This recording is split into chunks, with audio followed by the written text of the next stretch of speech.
6 dias de trabalho, um dia de descanso. Essa é a rotina de milhões de trabalhadores e trabalhadoras no Brasil. A jornada 6 por 1 é exaustiva, antiga e cada vez mais questionada. Uma proposta em debate no Congresso quer mudar o artigo 7º da Constituição e garantir uma jornada de 4 dias de trabalho e 3 de descanso. O limite seria de 36 horas semanais, sem corte de salário. A PEC foi apresentada pela deputada Erika Hilton, do PSOL, com apoio de mais de 230 parlamentares, e nasceu da pressão do movimento Vida Além do Trabalho, que reuniu 1,5 milhão de assinaturas. O presidente Lula deu apoio público à proposta no Dia do Trabalhador. E segundo a pesquisa Genial Quest, 6 em cada 10 brasileiros também são a favor. A semana de 4 dias já foi testada no Brasil em 2024, em um projeto piloto liderado pela 4-Day Week Global, organização internacional que estuda novos modelos de trabalho. Das 19 empresas participantes, 73% registraram aumento de produtividade, além de maior engajamento e bem-estar entre os trabalhadores. Mas a proposta não é consenso. Parte do empresariado teme prejuízos, especialmente em setores como comércio e serviços, onde a escala 6 por 1 é regra. Enquanto isso, a PEC ainda nem saiu do papel. Está parada na Comissão de Constituição e Justiça e precisa de 308 votos na Câmara e 49 no Senado para virar realidade. No BDF Entrevista de hoje, o que está por trás da resistência à redução da jornada e porque esse debate é também uma questão de gênero, saúde e valorização do trabalho. Olá, eu sou Luana Ibelli e esse é o BDF Entrevista. Hoje eu recebo Marilane Teixeira, que é pesquisadora e professora do CESIT, que faz parte do Instituto de Economia da Unicamp. Professora, seja muito bem-vinda, viu, aqui ao BDF Entrevista. Luana, é um prazer enorme estar com vocês aqui para falar sobre vários temas. Obrigada. Então vamos juntas. Professora, essa é uma pauta que teve um sucesso que há muito tempo a gente não via entre pautas de esquerda que chegam para um grande público. E aí eu começo te perguntando a que se deve esse sucesso? É um sopro de esperança de que a esquerda consegue levar pautas muito importantes para os trabalhadores para terem um sucesso assim de opinião pública?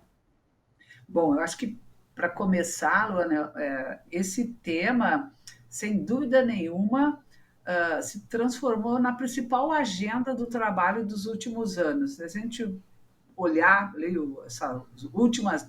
pelo menos as últimas 2 décadas, nenhum tema vinculado ao trabalho ganhou tanta repercussão, tanta visibilidade e tanto apoio, né?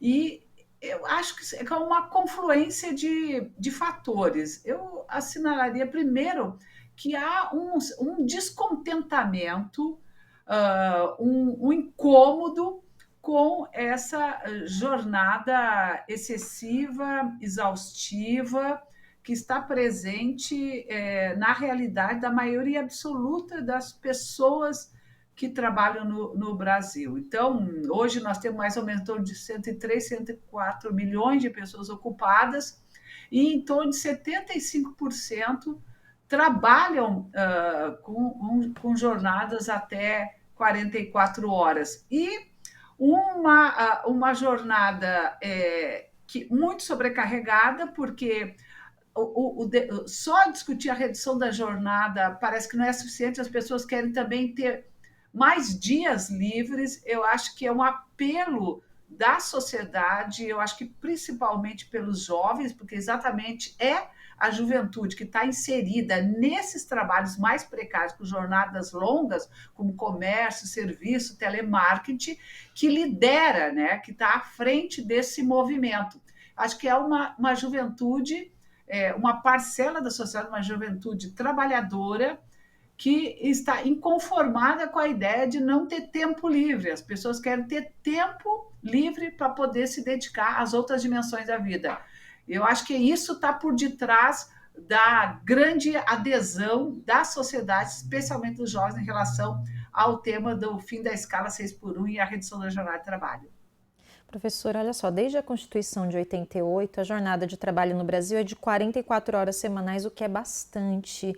Por que não foi possível ainda avançar nessa pauta nesses 30 anos? Bom, é isso mesmo. Eu acho que desde a Constituição de 88, no dia seguinte, a luta pela redução da jornada de trabalho, protagonizada principalmente pelo movimento sindical, né, ela ganhou relevância. Se a gente olhar todas as campanhas que foram realizadas nesses mais de 35 anos, em nome da redução da jornada de trabalho para 40 horas semanais, foram inúmeras. Foi sempre tratado como agenda prioritária, sempre esteve nas pautas de luta dos sindicatos e das centrais sindicais. Há inúmeros projetos no Congresso propondo a redução para 40 horas semanais, para 36 horas semanais, mas há objetivamente uma dificuldade que reside na resistência dos setores empregadores e dos empresários, né, no capitalismo, né? De fato, os argumentos são sempre os mesmos. Se reduzir a jornada de trabalho, vai piorar a competitividade do país, vai aumentar custo, vai estimular a informalidade, vai estimular o desemprego, que são os argumentos com os quais a gente já lida com eles há décadas para qualquer tema que está associado ao trabalho, seja a política de valorização do salário mínimo, seja os ganhos reais nos processos de negociação coletiva, seja o tema da redução da jornada de trabalho. Então, nós temos um entrave concreto, que é a resistência dos empregadores, das entidades patronais, e aliada a um Congresso que boa parte dele foi eleito através do apoio financeiro das entidades patronais e empresariais e que se colocam como os porta-vozes da defesa desses interesses dentro do Congresso. Então, eu acho que em 35 anos, esse é o momento mais propício, eu acho que essa é a grande oportunidade que nós estamos tendo de discutir a redução de jornada de trabalho, considerando que há uma ofensiva enorme por parte dos empregadores, das entidades patronais, contra a redução da jornada de trabalho e o fim da escala 6x1. Professora, como a senhora disse, esses argumentos são usados há muito tempo, né? Sempre que surge um benefício necessário para o trabalhador, como o salário mínimo e outros. A gente consegue equiparar a redução da jornada a esses outros benefícios, porque parecem que são coisas que fazem tão parte da nossa vida, o 13º, são coisas que a gente não espera voltar atrás, já estão tão assimilados na nossa rotina. A senhora acha que também a jornada 6x1, ela tem esse mesmo potencial, tanto nos benefícios que ela pode trazer, como também na equiparação a essas outras conquistas que, lembrando, não estiveram sempre presentes, né? Exatamente. Foram conquistas que foram obtidas através de muita luta, muita organização, né?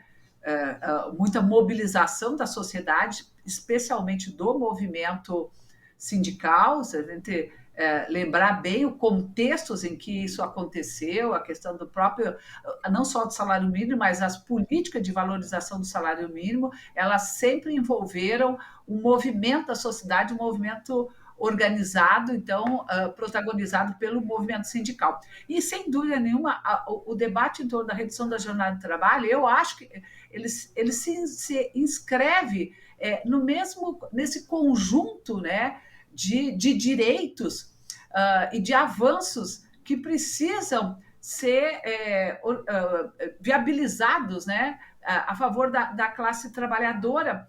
E acho que no caso da redução da jornada de trabalho tem um aspecto muito importante. Se a gente olhar, por exemplo, vamos considerar que a última vez em que a jornada de trabalho foi reduzida, né, em 88, isso já são 37 anos, os avanços tecnológicos, os avanços nas formas de organização dos processos de trabalho, as mudanças decorrentes da introdução de nova tecnologia, já deveria estar sinalizando, inclusive para os setores empresariais, de que há condições objetivas para a redução da jornada de trabalho, porque os ganhos de produtividade foram muito elevados durante todas essas 3 décadas, né? Sem dúvida nenhuma, você já é capaz de produzir muito mais pelo mesmo número de horas ou por um menor número de horas. O problema é que essa produtividade, que é decorrente desses avanços tecnológicos, ele foi basicamente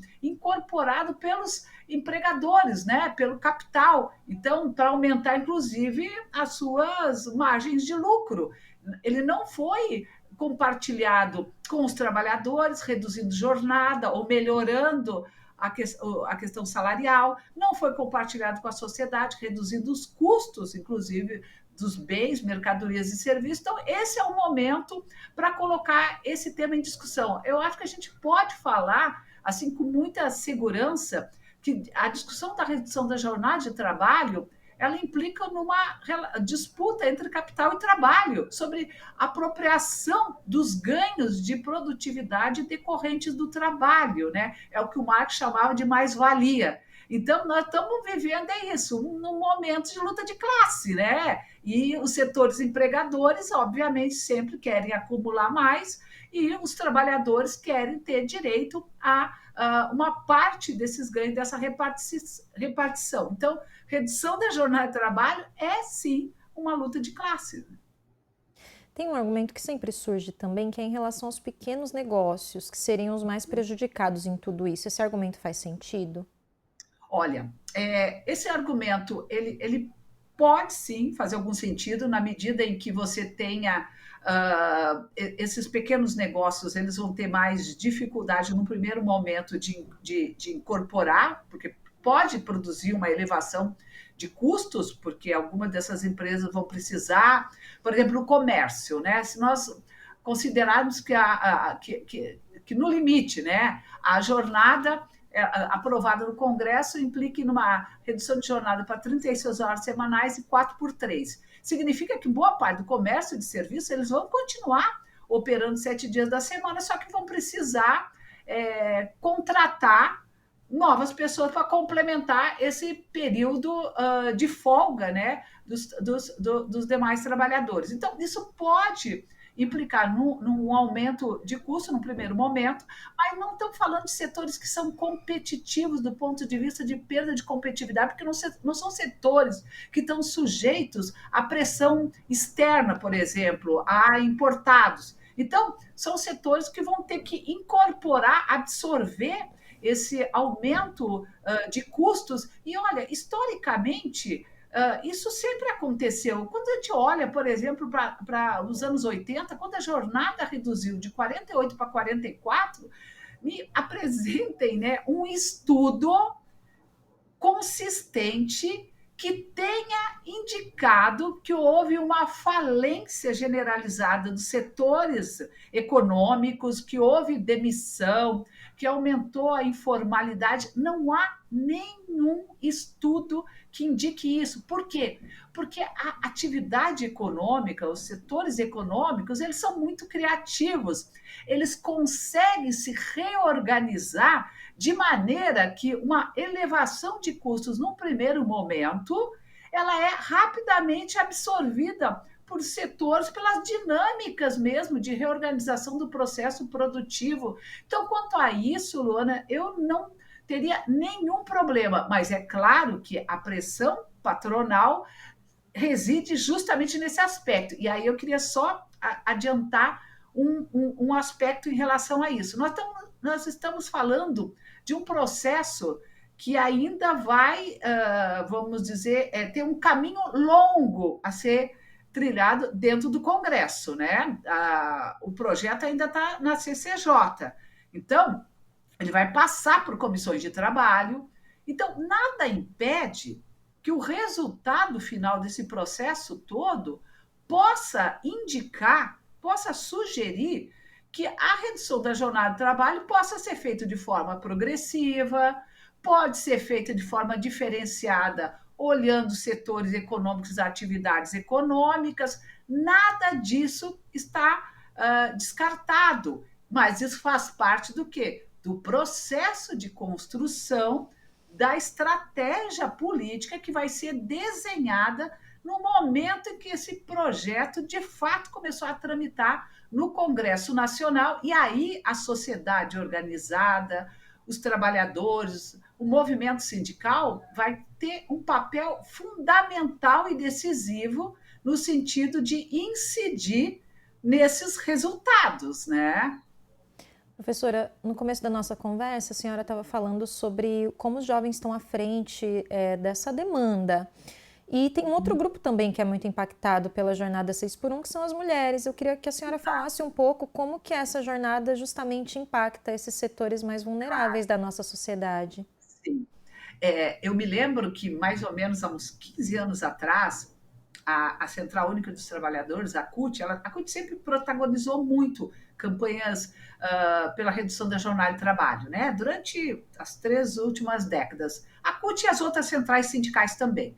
Mas eu acompanhei muitas campanhas de redução da jornada de trabalho da CUT, e eu me lembro perfeitamente que em 2010 a CUT iniciou uma campanha grande pela redução da jornada para 40 horas semanais, e o Movimento de Mulheres, a Secretaria Nacional de Mulheres, teve todo um envolvimento, uma iniciativa de mostrar como era importante e impactante o debate da redução da jornada de trabalho e o impacto sobre as mulheres. Então, inclusive, se iniciou naquele momento uma grande campanha indicando o seguinte: olha, a redução da jornada de trabalho não pode representar um aumento da sobrecarga do trabalho doméstico, ou seja, você tem 4 dias de trabalho, ou 4 horas, 6 horas por semana, né, que você ganha, né, por meio da redução da jornada de trabalho, isso não pode representar um aumento da sobrecarga do trabalho. Então, era muito importante naquele momento, e se iniciou uma campanha dizendo o seguinte: a redução da jornada de trabalho, ela também tem que representar uma tomada de consciência para melhorar a distribuição do trabalho doméstico remunerado entre os membros da família, inclusive os homens, né, filhos, maridos, namorados. E o outro aspecto é que, de fato, as jornadas mais longas, as jornadas mais extensas, elas normalmente, quem são os mais afetados? São as mulheres e os jovens, porque as mulheres estão nos trabalhos mais precários, mais vulneráveis, no setor, estão em categorias profissionais que têm frágil estruturação, tem frágil representação sindical, são categorias, inclusive, que trabalham 44 horas ou mais. As mulheres estão preferencialmente, principalmente no comércio, nos serviços, no telemarketing. Então, há um impacto, sim, muito diferenciado, e aí a gente faz questão de indicar que a gente tem que olhar sobre essas duas perspectivas. A primeira é de que o tempo do trabalho, ao reduzir, vai beneficiar mais as mulheres por conta da sua inserção nesse tipo de atividade. E segundo, que ele também tem que representar um momento em que se abre a discussão em relação ao compartilhamento do trabalho doméstico não remunerado, para que essas mulheres, ao ganhar 4 a 6 horas por semana, não usem isso para se dedicar exclusivamente para atender às necessidades e às demandas familiares, né? Bom, vamos se aprofundar nesse tema então, professora. Você já ouviu falar no termo economia feminista? Pois é, esse é um ramo dos estudos econômicos que foca em questões até então ignoradas, como o trabalho de cuidado não remunerado feito por mulheres. Vamos saber mais. O que é entendido como amor, na verdade, é trabalho não remunerado. Atividades como cuidar dos filhos, crianças e dos pais idosos e cozinhar para a família foram historicamente relegadas às mulheres. É um trabalho árduo, que não tem horário para começar ou terminar, nem folga em fins de semana, mas que não é considerado trabalho de verdade pelo capitalismo. A economia feminista tem como objetivo lançar luz sobre esses temas invisibilizados, incorporando perspectivas de gênero na análise econômica e na pesquisa acadêmica. Além da questão do cuidado, são objetos de estudo da economia feminista a disparidade salarial entre homens e mulheres, os obstáculos encontrados pelas mulheres para crescer no mercado de trabalho e o impacto das políticas neoliberais na vida das mulheres. Em 2020, foi criada a Rede Brasileira de Economia Feminista, ou REBEF, e no começo de 2025 foi lançado o livro Economia Feminista no Brasil, que tem Marilane Teixeira entre as organizadoras. A obra propõe uma abordagem crítica e transformadora da economia, destacando o papel das mulheres e as interseções entre gênero, raça, classe e colonialismo. Dá para perceber uma popularização da ideia de que todos esses trabalhos que antes eram vistos como trabalhos feitos por amor, na verdade, são trabalhos não remunerados. Professora, não sei se a senhora teve a oportunidade de acompanhar, mas até na novela das 9, Vale Tudo, né, que tem sido bastante assistida, tem uma personagem que fala sobre isso. Realmente esses temas estão furando a bolha? Como que a senhora tem percebido isso na sociedade? Olha, eu concordo que o tema está avançando. Nós estamos, eu acho que num outro momento dessa discussão, longe, claro, de superar todas essas desigualdades, porque elas estruturam a sociedade brasileira, né? Tanto a desigualdade de gênero como a questão racial. Então, como elas são estruturantes, evidentemente que tem digamos que uma base material, né? Tem uma parcela da população que se apropria desse trabalho, que é uma relação, obviamente, de privilégios, né? E que, portanto, essa base material, junto com essa base mais simbólica, cultural, ela ainda está longe de ser enfrentada plenamente, né? Mas tem avanços. A economia feminista, ela, embora já fora do Brasil, ela já tivesse muita produção desde os anos 80, mas no Brasil ela chega basicamente, tanto do ponto de vista acadêmico quanto do próprio movimento feminista, ela chega mais no final dos anos 90, né? E no caso brasileiro, a nossa realidade, embora a gente tenha do ponto de vista da teoria econômica, a nossa tradição seja muito crítica à teoria econômica tradicional, ortodoxa, mas ela é muito resistente, mesmo a teoria econômica crítica, a incorporar essa perspectiva de gênero, né, do trabalho das mulheres na economia. É um esforço que a gente faz cotidiano, seja do ponto de vista acadêmico, seja do ponto de vista da formulação das políticas, inclusive tentando incidir sobre política pública, seja do ponto de vista da própria ação do feminismo. Há muito preconceito em relação a isso. Então, a economia feminista, ela não é uma nova escola de pensamento econômico, não. Ela vem se somar à teoria econômica crítica, né? Ela vem trazer contribuições para pensar o tema do trabalho, para pensar o tema da reprodução, o tema da macroeconomia. Ela praticamente pode incidir sobre todas as áreas do debate econômico. E o tema do trabalho, o tema da reprodução social é um enfoque central da economia feminista. É desvelar, dar visibilidade para um trabalho que é realizado basicamente por mulheres, que é no âmbito da casa, né, que seja o trabalho doméstico e de cuidados, que não é valorizado, não é reconhecido, não é remunerado e que é um componente fundamental para a manutenção do sistema econômico. Não existe possibilidade de o mercado se realizar, as pessoas, a força de trabalho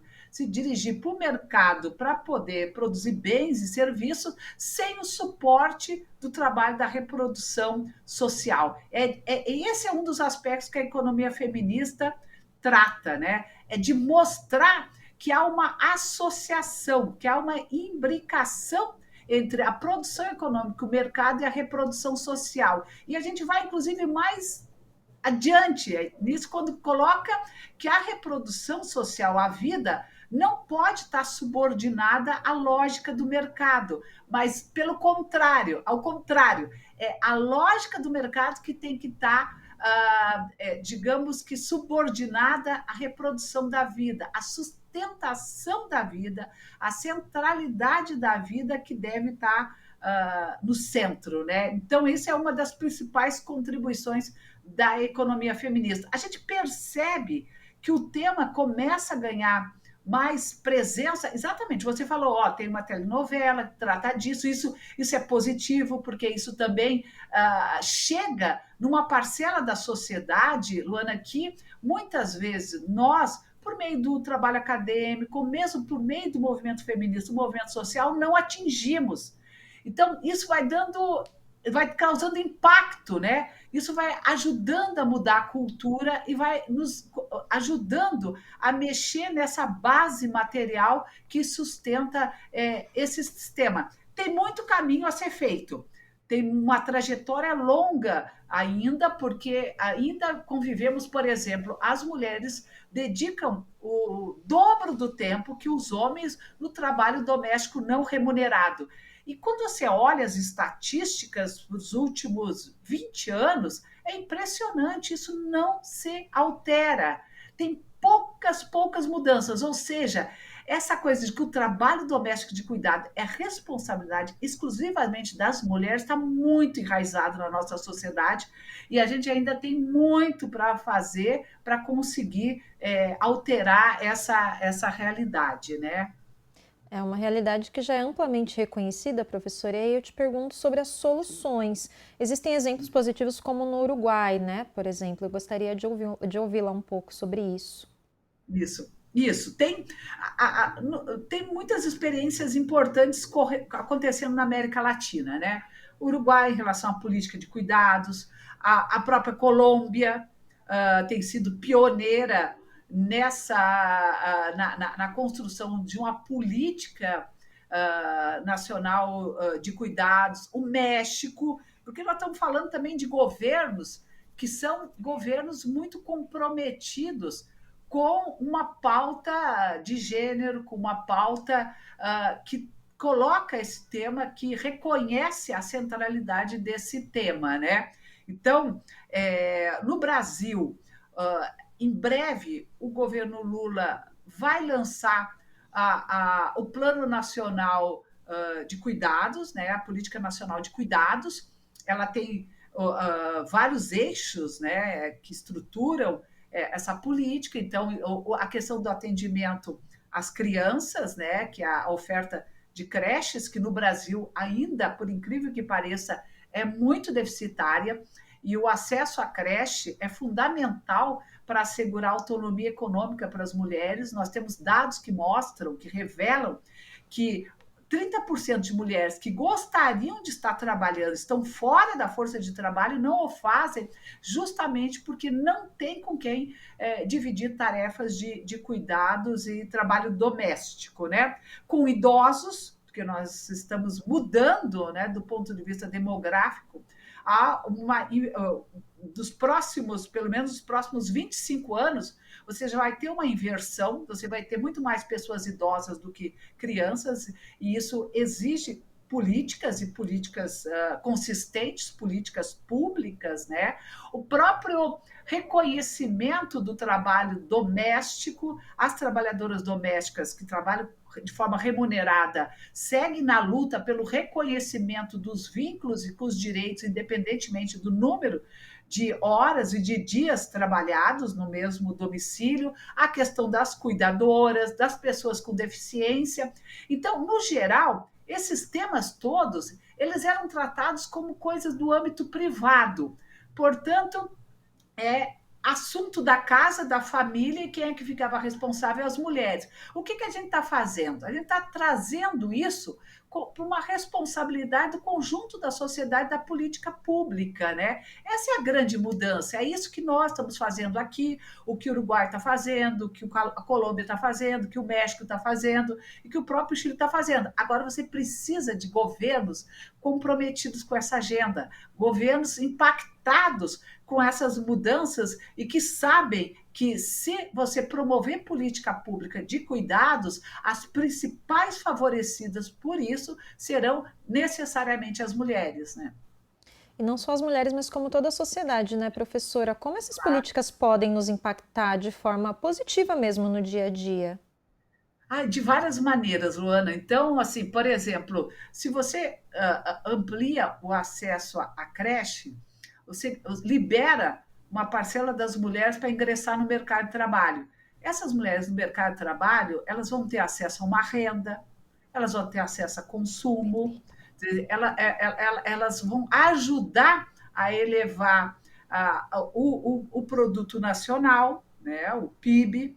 A gente tem dados que mostram, por exemplo, que se todo esse trabalho que é realizado pelas mulheres no âmbito das casas, ele representa de 13% a 15% do PIB. Então, ou seja, se esse trabalho fosse remunerado, nós teríamos 15% a mais do que é hoje computado em termos de riqueza nacional. Então, você melhora a questão da autonomia econômica. A autonomia econômica é essencial para as mulheres saírem de ciclos de violência que muitas vezes estão submetidas porque não têm formas, né, de sobrevivência.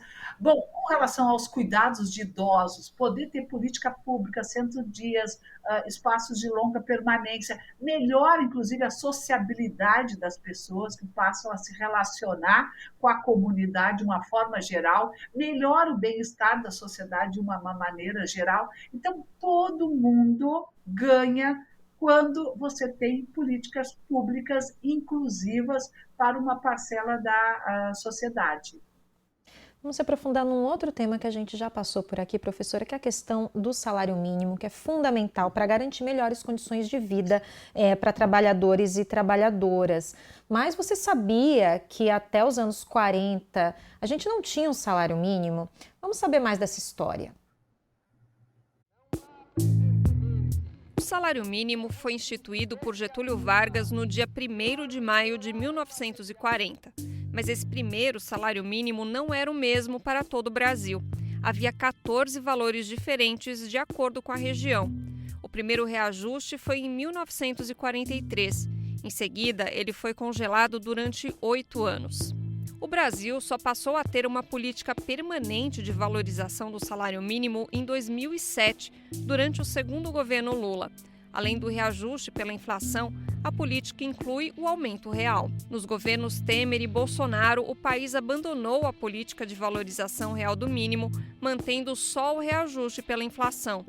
Com isso, o salário mínimo teve desvalorização real de 1,2% na presidência de Bolsonaro. Hoje, o salário mínimo está em R$ 1.518, mas o poder de compra é ameaçado pela alta no preço dos alimentos. Como garantir um salário mínimo que, de fato, seja suficiente para suprir as necessidades da população?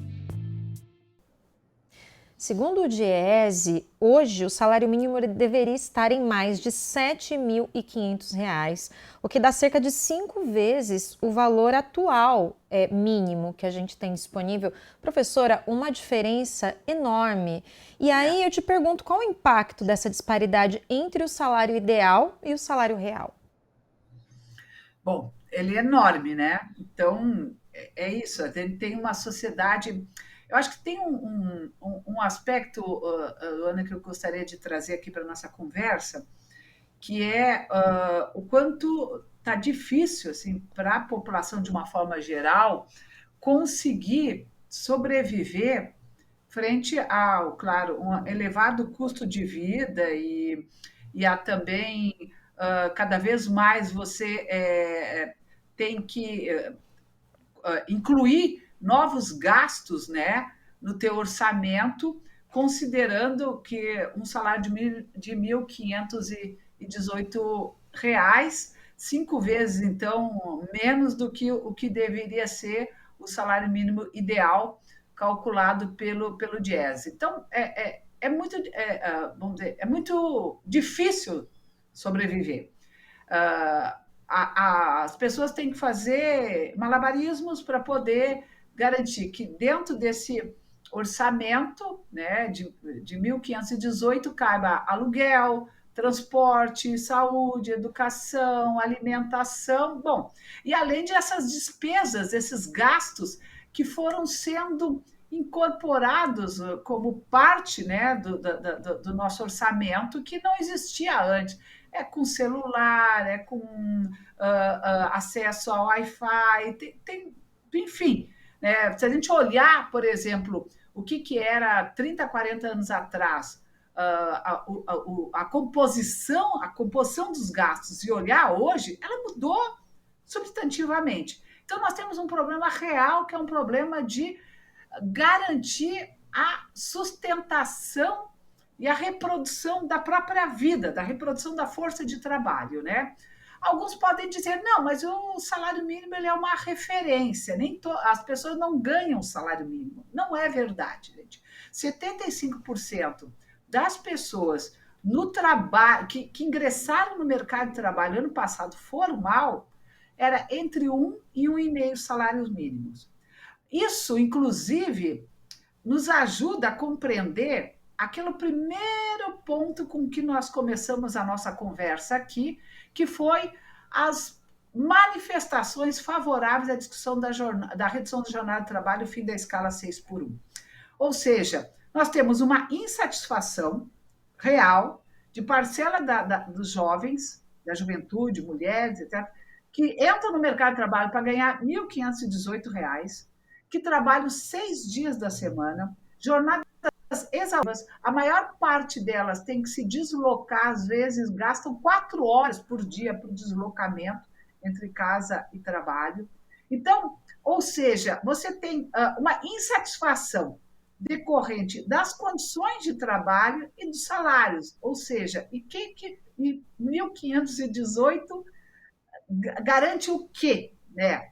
Então, as pessoas buscam formas de trabalho complementar. Então, é muito comum você pegar um Uber, um entregador que trabalha só final de semana ou que trabalha à noite, porque está complementando renda.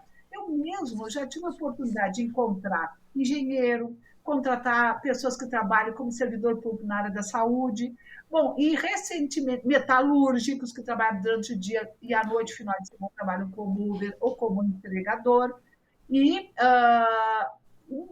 é isso, as pessoas vão buscando estratégia de sobrevivência diante de um salário que é cada vez mais insuficiente para fazer frente às suas necessidades concretas e reais. Bom, é possível discutir uma política de valorização do salário mínimo mais ousada, mais robusta, para poder reduzir esses níveis de pobreza, de sobrevivência?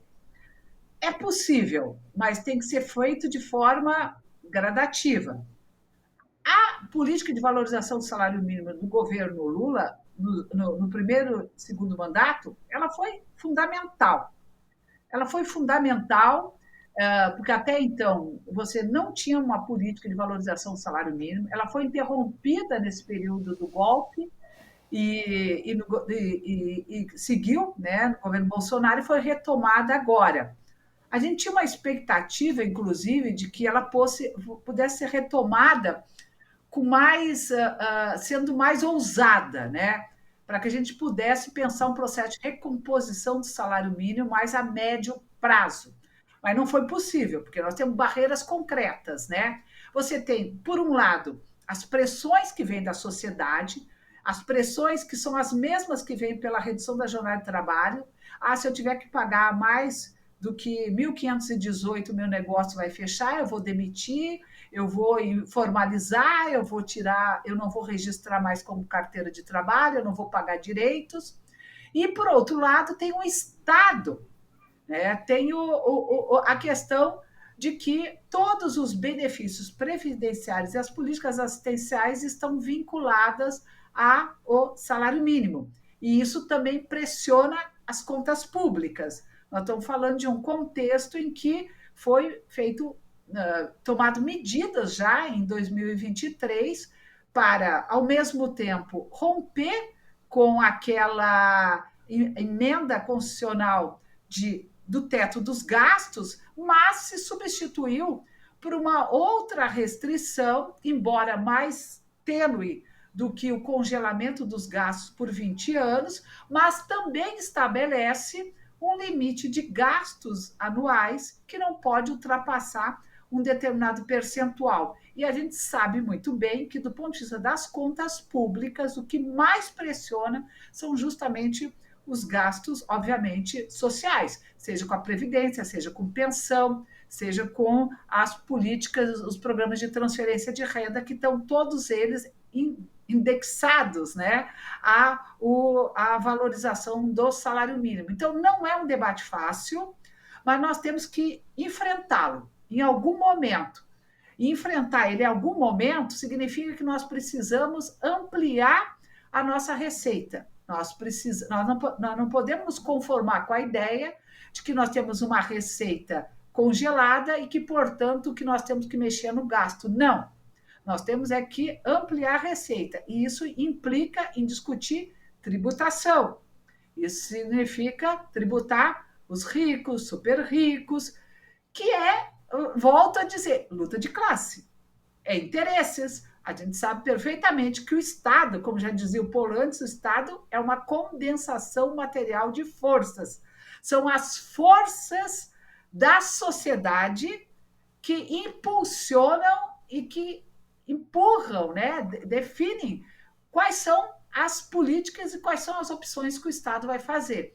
Então, é a sociedade organizada que precisa ter capacidade de incidir sobre esse processo e dizer o seguinte: não, nós temos que ter uma política de valorização do salário mínimo mais robusta, sim, mesmo que seja de forma progressiva, mas nós temos que avançar nisso, nós não podemos nos conformar com a ideia de que é possível uma família sobreviver com R$ 1.518 por mês.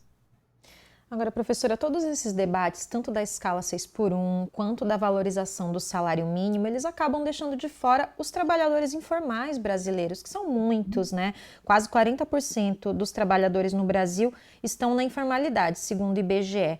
Como garantir direitos para essa população? Olha, todos os trabalhos que a gente tem feito e todas as nossas manifestações públicas, elas têm sido no sentido de dizer o seguinte: olha, a gente apresenta dados sobre jornada de trabalho, a gente incorpora os informais. Todas as nossas estatísticas, a gente não mostra só a partir do que seria o trabalho formal, que seria aquele que estaria, vou dizer, contemplado, né, por mudanças na legislação. Não, nós queremos incidir sobre o trabalho informal também. Nós consideramos o seguinte, que a redução da jornada de trabalho, considerando que os setores econômicos não vão fechar os seus negócios por 2 dias ou por 3 dias, porque a jornada é 4x3 ou 5x2, vão ter que contratar. Então, a nossa expectativa é que a gente, inclusive, consiga contribuir para reduzir os níveis de informalidade, garantindo que esses novos empregos vão ser gerados, eles vão ser gerados justamente no setor formal. Isso de um aspecto. O outro é a questão do salário mínimo. O salário mínimo, ele funciona como uma bússola, tá? Mesmo para o informal. Mesmo um trabalhador que entra, por exemplo, no setor informal, é contratado para trabalhar só durante algumas horas, etc., no final de semana, ele, mesmo que seja uma relação de trabalho subordinada, normalmente a referência sempre é o salário mínimo, tá? Então, o salário mínimo é uma bússola, assim, tanto para o trabalho formal como para o trabalho informal. E da mesma forma, a gente quer também que o tema da jornada de trabalho, ele impacte positivamente sobre a informalidade, justamente conseguindo fazer essa migração, né, do informal para o formal, na medida em que necessariamente, principalmente o setor de comércio e serviços, e esses setores que funcionam 7 dias da semana, eles vão ter que necessariamente contratar mais. Então, que esse trabalho seja uma migração